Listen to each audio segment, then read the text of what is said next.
O futebol brasileiro não é só bola rolando, gols e tabelas do campeonato. Ele também vive de polêmicas, declarações fortes e rivalidades que vão além das quatro linhas. E foi exatamente isso que aconteceu nesta semana, quando o nome do Corinthians voltou ao centro de uma discussão que incendiou torcedores nas redes sociais. Tudo começou com Robinho Júnior, jogador do Santos, que sem meias palavras resolveu cutucar o timão, chamando o clube de pequeno. A declaração caiu como uma bomba no meio da nação corintiana, justamente em um momento em que a equipe de Dorival Júnior tenta reencontrar o caminho das vitórias. O Corinthians, que vive uma fase de altos e baixos no Brasileirão betano, vem de derrotas que abalaram o moral do elenco. A pressão sobre Dorival Júnior cresce, e o fantasma de Tite já começa a rondar os bastidores como possível alternativa. Mas em meio a toda essa tensão, a fala de Robinho Júnior conseguiu desviar a atenção para fora de campo. Ele não apenas disse que tem obrigação de família deitar contra o Corinthians, como também garantiu que, mesmo com convites, jamais vestiria a camisa alvinegra, porque considera o clube pequeno.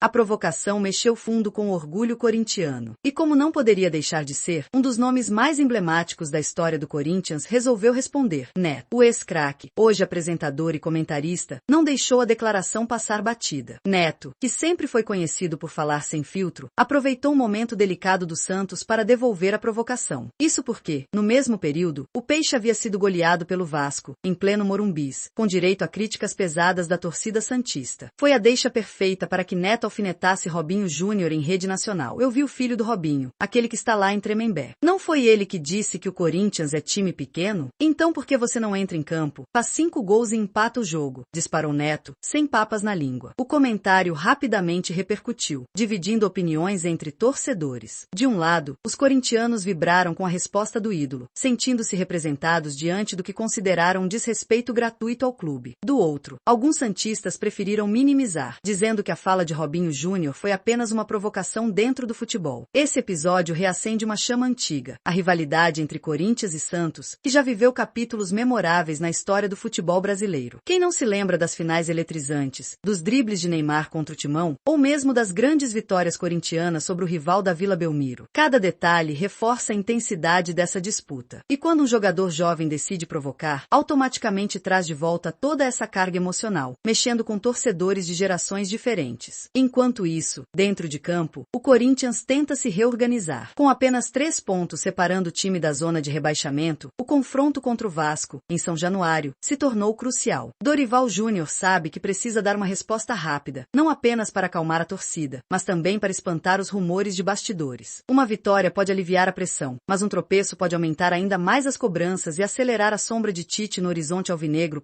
Do outro lado, o Santos também não vive um conto de fadas. A goleada sofrida para o Vasco foi um banho de realidade para um elenco que ainda busca estabilidade. A fala de Robinho Júnior, em vez de exaltar o Peixe, acabou expondo ainda mais a fragilidade do time e gerando uma onda de críticas. Afinal, como ironizou Neto, é fácil falar fora de campo, difícil é mostrar dentro dele. A torcida santista, sempre apaixonada, não deixou de cobrar mais comprometimento do jovem atleta e de todo o elenco. No fim das contas, esse episódio mostra como o futebol é feito não só de vitórias e derrotas, mas também de narrativas, provocações e respostas que alimentam a rivalidade. Para os torcedores, ouvir que seu clube é pequeno toca em um ponto sensível, principalmente quando falamos de um gigante como o Corinthians, dono de títulos históricos e de uma das maiores torcidas do país. E quando um ídolo como Neto se levanta para defender o clube, a chama da paixão corintiana fica ainda mais forte. O próximo capítulo dessa história será escrito dentro de campo. Corinthians contra Vasco, Santos tentando se recuperar e Robinho Júnior precisando provar, com a bola nos pés, que pode sustentar o peso das palavras que disse. No futebol, a resposta mais contundente nunca vem em entrevistas, mas sim no gramado. Até lá, a polêmica segue viva, lembrando a todos que no Brasil, futebol é muito mais do que esporte. É emoção, orgulho e, acima de tudo, rivalidade.